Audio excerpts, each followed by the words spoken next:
다음으로는 서울 덕원여자고등학교 북구하다 모둠의 발표가 있겠습니다. 북구하다 모둠은 판넬을 들고 천천히 이동해 주시면 됩니다. 이번 모둠의 주제는 학교 다니면서 저는 한 번도 생각해보지 못했던 주제인데요. 청중분들께도 한번 질문 드려봅니다. 혹시 한 해 동안 쓰고 버려지는 교과서를 만들려면 몇 년생 나무가 몇 그루 필요한지 혹시 아실까요? 생각해본 적 다들 없는 것 같네요. 네, 맞추기 쉽지 않으실 텐데요. 이번 모둠을 모시고 그 답을 들어보도록 하겠습니다. 그러면 북구하다 모둠은 이 한 해만 쓰고 버려지는 교과서에 대한 문제점을 지적하면서 그에 대한 대안을 제시한다고 합니다. 준비되시면 마이크를 들고 발표를 시작하도록 하겠습니다. 앞서 발표했던 사회학개론 모둠에 발표된 자료집 62페이지를 참고해 주시면 되고요. 지금 이제 발표할 우리 북구하다 모둠 같은 경우에는 페이지 36페이지, 자료집 36페이지를 참고하시면 됩니다. 자, 그러면 발언 시작하시면 타이머가 작동됩니다. 안녕하세요. 버려지는 교과서를 구출하다 북구하다입니다. 그럼 지금부터 저희 발표 시작하도록 하겠습니다.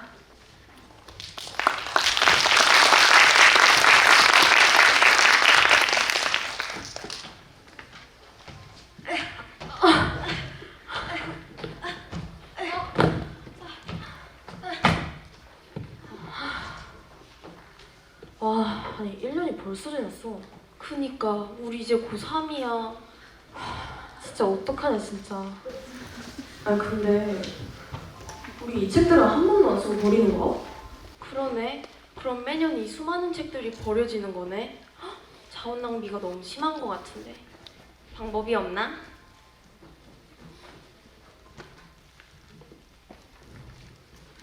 학년이 끝나고 새 학년이 시작하기 전 교과서를 버리는 학생들의 모습이 낯설지 않죠. 초등학교부터 고등학교까지 매년 수십 건의 교과서를 받아 쓰고 버리지만 우리가 매일 사용하는 이 교과서가 어떻게 만들어지고 사용 후 어떻게 처리되는지에 대해 깊이 생각해 본 적이 있나요? 우리는 매년 교과서를 받기만 할 뿐 그 교과서가 어떻게 만들어지고 왜 특정한 형식과 디자인을 유지하는지에 대해서는 거의 생각해 보지 않습니다. 그리고 불편하게 느껴지는 부분을 어떻게 바꿀 수 있는지 고민해 보거나 개선하려는 논의는 거의 이루어지지 않고 있습니다. 그렇다면 왜 이런 문제가 발생할까요? 교과서 제작은 학생이 아닌 교육기관, 출판사, 정책 입안자들이 주로 결정하는 방식으로 제작되다 보니 학생들이 제작 과정에 직접 참여할 기회는 사실상 전무합니다. 문제는 여기서 끝나지 않습니다. 매년 학기 말이면 전국의 모든 초중고등학교에서 대규모로 교과서 수거가 이루어집니다. 학기 초에 배부된 수십 건의 교과서가 수거 차량에 이렇게 산처럼 쌓이는 광경을 한 번쯤은 보셨을 겁니다. 심지어 몇몇 과목들에선 교과서가 실제 수업에서 거의 사용되지 않지만 매년 새 책으로 배부되고 또 결국 학기 말에 대부분 폐기되는 상황입니다. 그렇다면 이렇게 버려지는 교과서를 제작하는데 과연 얼마나 많은 자원이 필요할까요? 한 해 동안 약 1억 5천만 건의 교과서를 만드는데 30년생 나무 11만 그루가 쓰입니다. 이를 위해 총 330년이 걸림을 알 수 있죠.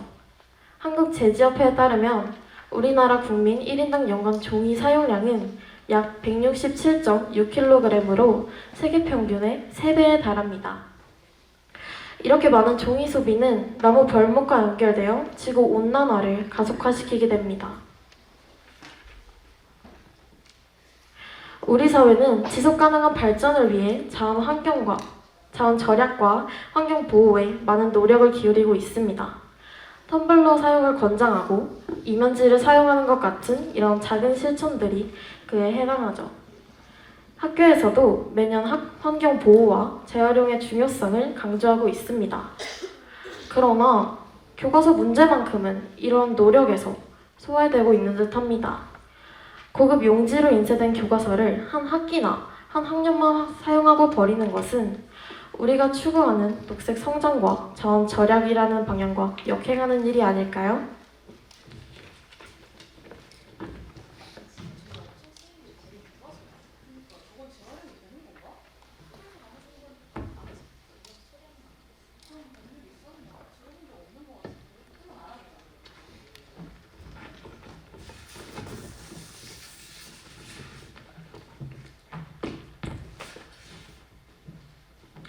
이번 소식은 교과서 관련 정책 소식입니다.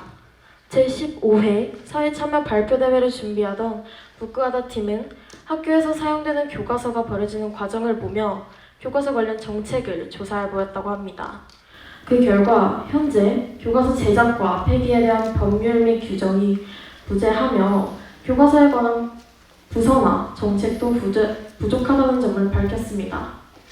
또한 이에 따른 정부나 지역 교육청에서 운영된 교과서 폐기량을 줄이기 위한 프로그램 및 사업 운영도 장기적으로 지속되지 않았다고 합니다. 자세한 내용 발표 자료를 연결해 보도록 하겠습니다.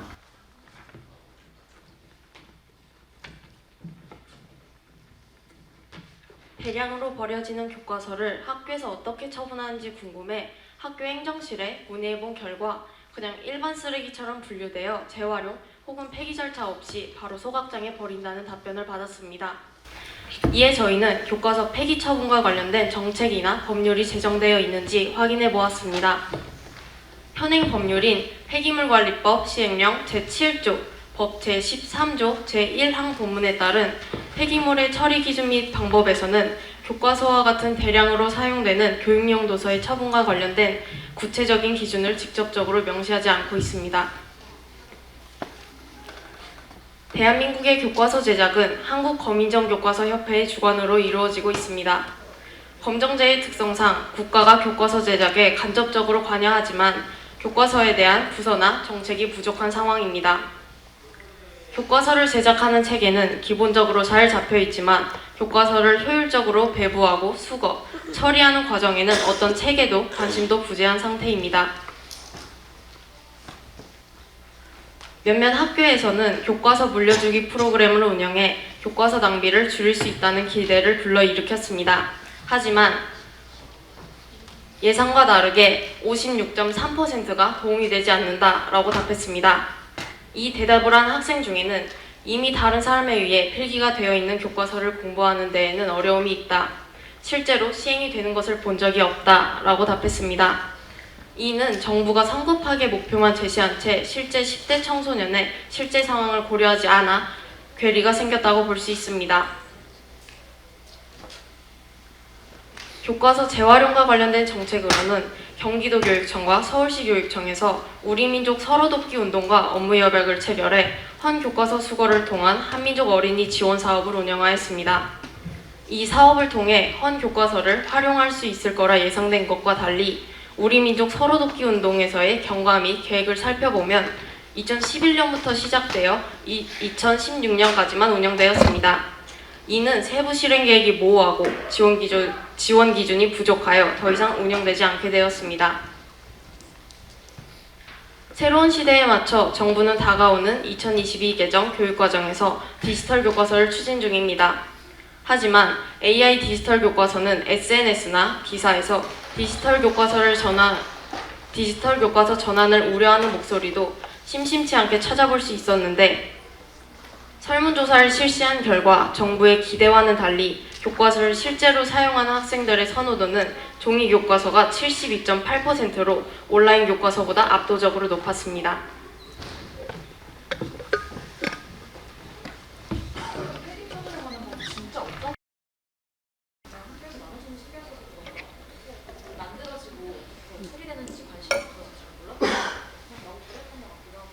그러게 내가 마음에 드는 디자인의 필기노트는 내 돈 주고라도 사서 보고 계속 보게 되던데. 내 마음에 들고 직접 활용도 높은 디자인을 내가 직접 선택할 수만 있다면 저렇게까지 써보지도 않고 마구 버리진 않을 텐데 말이야.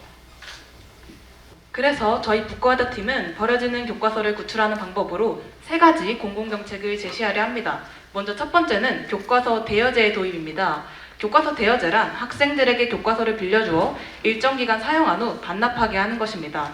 즉, 교과서를 공동으로 사용하는 공유물로 간주하는 것이죠.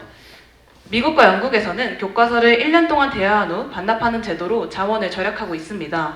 그러나 우리나라는 미국과 영국처럼 장기적인 교과서 대여제 도입이 현실적으로 어렵습니다.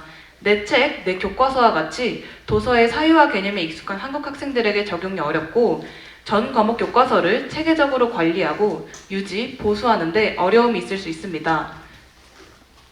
그래서 저희가 제시한 방법은 부분적 대여제입니다. 부분적 대여제는 상대적으로 자주 사용하지 않는 교과서들만 각 교과교실 등에 비치해 놓고서 학생들이 해당 수업 시간 동안에 교과서를 빌려 사용할 수 있도록 하는 방식입니다.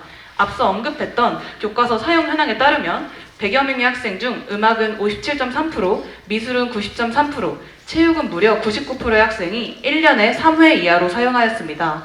이렇게 실제 사용률이 낮은 예체능 과목의 교과서는 한 반에 해당하는 개수만 구비하여 낭비를 줄일 수 있습니다.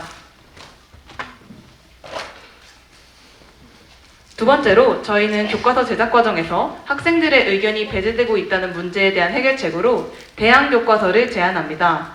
대항 교과서는 기존 교과서와 달리 학생들의 직접적인 의견을 반영하여 저희가 제작해본 새로운 학습 도구입니다. 대항 교과서의 가장 큰 의의는 학생들이 주체적으로 학습 도구를 만들었다는 점에 있는데요. 그동안 교육의 수동적인 소비자로만 여겨졌던 학생들이 교과서 제작 과정에 직접적으로 참여함으로써 교육에 대한 주체성을 회복하고 교과서를 적극적으로 개선하려 노력했습니다. 물론 학생들이 교과서 제작의 전문가는 아닙니다. 하지만 그 누구보다 매일 교과서를 사용하며 직접적인 피드백을 제공할 수 있는 사람들입니다. 대항 교과서는 학생 중심의 교육을 실현하는 중요한 도구로서 보다 능동적이고 효과적인 학습 환경을 조성할 수 있을 것이라 기대됩니다. 세 번째로 제안드릴 내용은 교과서 평가단의 필요성입니다. 출판되기 전 도서에도 체험단이 있고 문제집에도 감수하는 사람들이 있는데 교과서는 완성본 상태로 교사에게 선택된 후 학생들에게 배부됩니다. 저희가 대항 교과서를 만들고 수정하는 과정에서 평가단의 필요성을 절실히 느꼈고 이 평가단에는 학생들이 꼭 포함되어야 한다고 생각합니다. 방금 저희가 제안드린 세 가지 공공정책 중 저희는 대항교과서 제작 프로젝트를 직접 진행해 보았습니다. 대항교과서 제작 프로젝트는 7월부터 8월까지 약 2달간 진행되었습니다. 1차 대항교과서는 기존에 사용하던 교과서에서 필요한 글만 남겨둔 후 사진은 모두 제거하고 꼭 필요한 사진 및 영상 자료들은 QR코드를 통해 첨부했습니다. 그리고 저희 학교 학생들에게 이 교과서를 소개하고 사용한 학생들의 의견을 수렴하였습니다. 그러나 저희는 이 과정에서 예상치 못한 난관에 부딪혔습니다. 꼭 필요할 것이라 생각했던 교과서 내 QR코드 삽입에 대해 영상 자료가 함께 삽입되니 이해하기 더 편했다는 긍정적인 반응도 있었지만 전자기기와 함께 왔다 갔다 하며 사용한 자료를 봐야 한다는 점에서 수업의 참여도가 좀 떨어질 것 같다는 의견도 받게 되었습니다. 결국 QR코드 활용은 앞서 대안정책에서 말씀드렸던 AI 교과서의 단점들이 그대로 드러나 오히려 학습에 방해가 될 수 있을 것 같다는 결론에 이르렀습니다. 이후 교과서의 불편을 자주 느꼈다고 설문에 답한 5명의 학생들을 만나 토의를 진행하였습니다. 이 토의에서 학생들이 가장 불편해했던 요소를 필기하기 불편한 코팅된 교과서 용지, 불필요한 사파 삽입으로 인한 필기 공간 부족으로 요약할 수 있었습니다. 이 요소를 바탕으로 덕원여고와 덕원중학교 학생들에게 설문조사를 진행하여 좀 더 실현 가능성 있는 2차 대항교과서를 만들게 되었습니다. 2차 대항교과서에서는 QR코드를 완전히 제거하고 필기 공간을 조금 더 넓게 확보하였습니다. 또한 필수적인 자료는 최소한의 컬러로 삽입하여 시각자료와 글이 한눈에 조화롭게 어우러지도록 하였습니다. 이 교과서를 다시 학생들에게 소개하였고 다시 한번 피드백을 받았습니다. 대다수의 학생들이 필기 공간이 넉넉해서 수업 중에 추가 노트를 사용할 필요가 없어졌다. 필요한 부분에만 컬러를 사용하여 집중도가 더 높아졌다 등의 긍정적인 평가를 남겨주었습니다.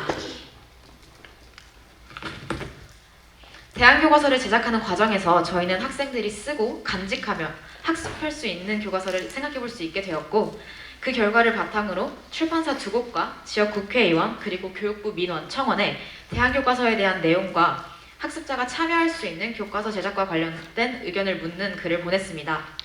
그중 출판사 한 곳에서 교과서 규정의 유의점 문제로 한계는 있겠지만 검토해보겠다는 긍정적인 답변을 받을 수 있었습니다. 마지막으로 저희는 저희의 프로젝트 전체를 학교 구성원들에게 알리는 포스터를 제작하여 홍보활동을 진행하였습니다. 많은 학생들이 저희 프로젝트 과정에 참여하면서 버려지는 교과서, 사용하지 않는 교과서의 문제점에 대해 공감해 주었고 개선 방안에 대한 관심을 가져주었습니다. 이 프로젝트를 통해 저희는 끊임없이 토론하고 다양한 시행착오를 겪으며 학생이 참여하는 사회 문제 해결 가능성을 확인할 수 있었습니다. 학생들이 중심이 되는 교과서 제작 과정은 단순한 교재의 변화를 넘어 지속 가능한 교육 환경으로 나아가는 중요한 발판이 될 것입니다. 지금까지 저희의 발표를 들어주셔서 감사합니다. 네, 복구하다 모둠의 발표가 끝났습니다. 모두원들은 모두 중앙으로 나와주시고 심사위원분들의 질의응답을 바로 이어서 하도록 하겠습니다. 네, 바로 해주실까요?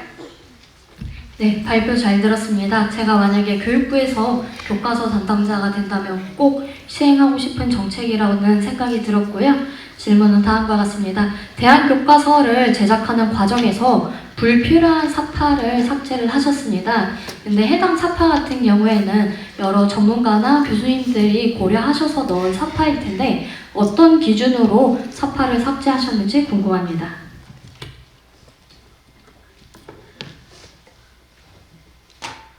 일단 저희는 학교별로 초등학교, 중학교, 고등학교별로 차등을 두어야 한다고 생각하는데요. 초등학교와 같은 저학년의 경우 당연히 사파들이 많아야 이해가 편할 수 있습니다. 그러나 고등학생의 경우 저희가 교과서를 직접 사용하면서 사파를 친구들이 거의 보지 않는다는 의견을 접했고, 그리고 실제로도 사파가 굉장히 의미 없게 들어가는 경우가 많아서 느꼈는데요. 그 기준은 일단은 저희가 시험을 보기 때문에 시험에서 꼭 필요한 지도나 표 같은 것은 남기고 그런 학습의 이해를 돕는 만화나 사진들을 삭제했습니다.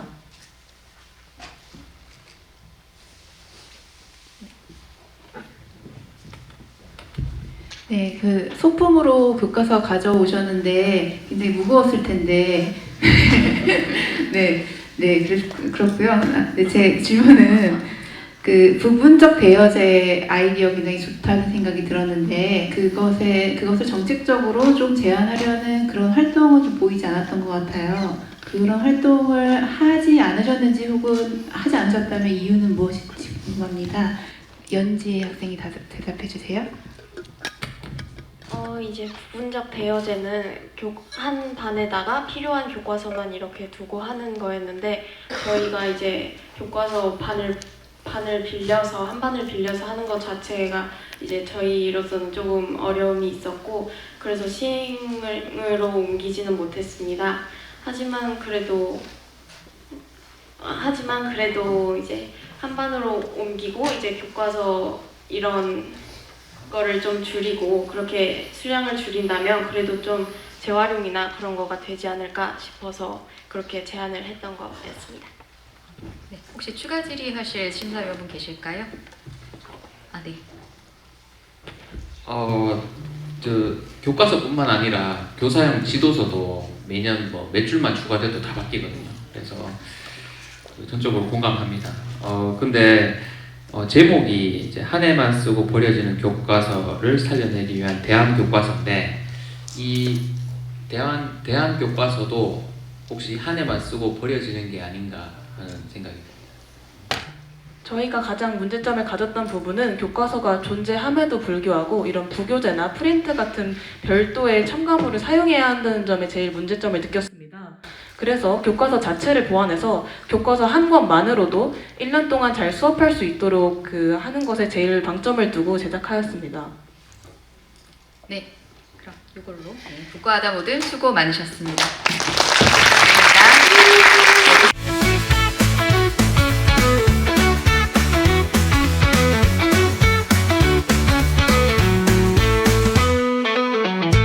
저희가 이런 대회는 처음이라 긴장을 많이 해서 좀 많이 떨리긴 했는데 그래도 이렇게 큰 대회에 참가할 수 있다는 것 자체가 되게 감사한 것 같고 최선을 다해 참가했습니다.